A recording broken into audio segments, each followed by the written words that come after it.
नमस्कार प्यारे साथियों, आज की इस वीडियो में फणीश्वर नाथ रेणु की कहानी जो कि यूपी बोर्ड 12th में शामिल है, जिसका नाम है पंचलाइट। इस कहानी के महत्वपूर्ण की पॉइंट्स को जो कि हमें सारांश लिखने में मदद करेंगे और उद्देश्य लिखने में मदद करेंगे। 5 नंबर का सवाल जो है यहाँ से यूपी बोर्ड में पूछा जाना है, इसको हम आज की वीडियो में क्लियर करने वाले हैं।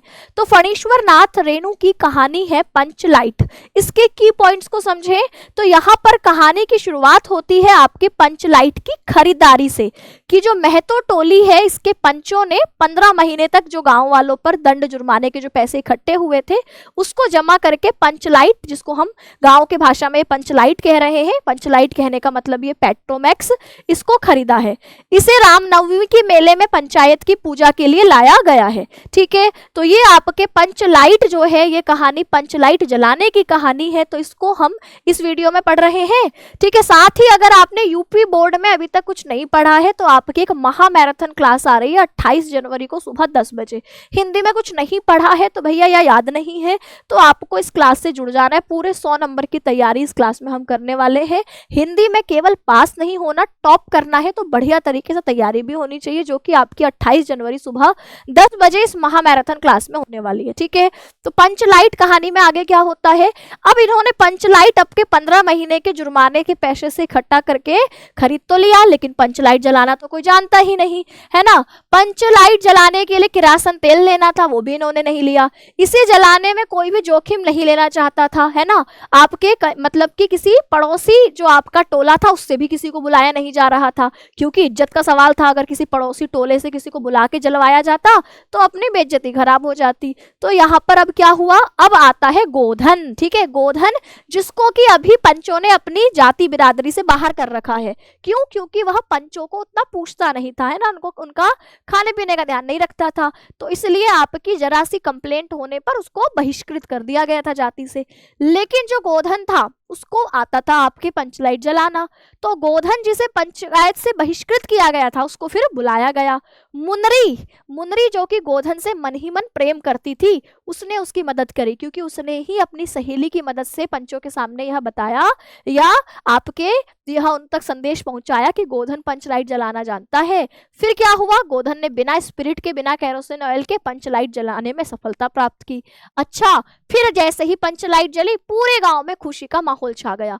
तो गोधन की बुद्धिमानी की सभी ने प्रशंसा करी और गांव का माहौल जो कि अभी उदासी से भरा था, क्योंकि पंचलाइट खरीद ली, सब लोग इकट्ठे हो गए, किसी को जलाना नहीं आ रहा, आपके उसमें किरासन ऑयल नहीं है ना, और पड़ोसी टोले में अब बेइज्जती खराब हो जाएगी, है ना, लोग आकर के ताने देंगे तो इनका मजाक उड़ाएंगे, तो इस बात से पूरे गांव में उदासी छा गई थी। लेकिन जैसे ही गोधन ने जलाया पंचलाइट, चारों तरफ खुशी का माहौल छा गया। ठीक है, रोशनी में सभी नाच गाना करने लगे और जो जातिगत भेदभाव आपके लोगों के मन में एक दूसरे को लेकर जो मन मुटाव था वह हट जाता है। कहानी ने जातिगत भेदभाव को उजागर किया कि और दिखाया कि आवश्यकता पड़ने पर गांव एकजुट भी हो सकता है। यहाँ दिखाया कि भैया जरूरत पड़ने पर गधे को भी बाप बनाया जा सकता है। जिसको जाति से बाहर निकाला था उसको वापस जाति में लेकर उससे काम निकलवाया गया है, और फिर अपना एकता का परिचय भी हमको यहाँ देखने को मिलता है। तो और साथ ही गोधर और मुनरी की लास्ट में आंखें मिलती हैं, तो ये हमें उनके बीच का जो भावनात्मक जुड़ाव है इसका संकेत भी कहानी में मिलता है। निष्कर्ष रूप में कहें तो पंचलाइट गांव की परंपराओं, सामाजिक संरचना और जो मानवीय संबंध है उनको दर्शाते हुए एकता का और सामाजिक सुधार का संदेश यह कहानी देती है।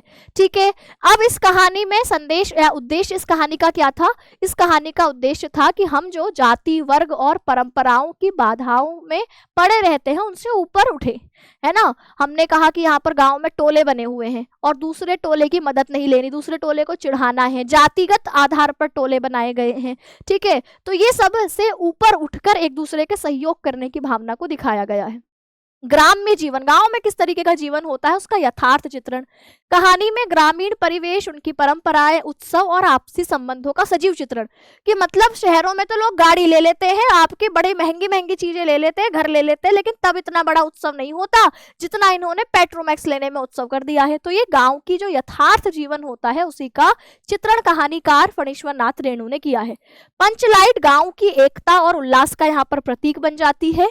जातिगत विभाजन पर भी कटाक्ष किया गया है कि कहानी ग्रामीण समाज में जो जाति आधारित विभाजन है, लोग आपस में ईर्ष्या द्वेष है ना, एक दूसरे जलते हैं, इन समस्याओं को भी उजागर किया गया है। यह दिखाती है कि कैसे समाज में जातिगत संकीर्णताओं के कारण लोगों के बीच के संबंध बिगड़ जाते हैं, है ना, और आपके फिर समाज सुधार की प्रेरणा। रेणु जी ने अप्रत्यक्ष रूप से ग्राम सुधार का संदेश दिया है। कहानी बताती है कि जब लोग मिलकर काम करते हैं तो बड़ी से बड़ी समस्या भी चुटकियों में हल हो जाती है। ये हमारी इस कहानी का उद्देश्य और संदेश है। तो पंचलाइट एक ऐसी कहानी है जो ग्रामीण समाज की विडंबनाओं और संभावनाओं को उजागर करती है। यह जाति, वर्ग और परंपराओं की बाधाओं से ऊपर उठकर प्रेम, एकता और मानवीय मूल्यों की विजय का महत्व हमें बताती है।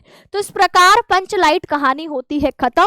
इस कहानी से 5 नंबर में आपके सवाल बनेगा, सारांश और उद्देश्य से बढ़िया तरीके से लिख लेना। आज की इस वीडियो को हम यहीं खत्म करेंगे। सभी प्यारे साथियों को नमस्कार, धन्यवाद।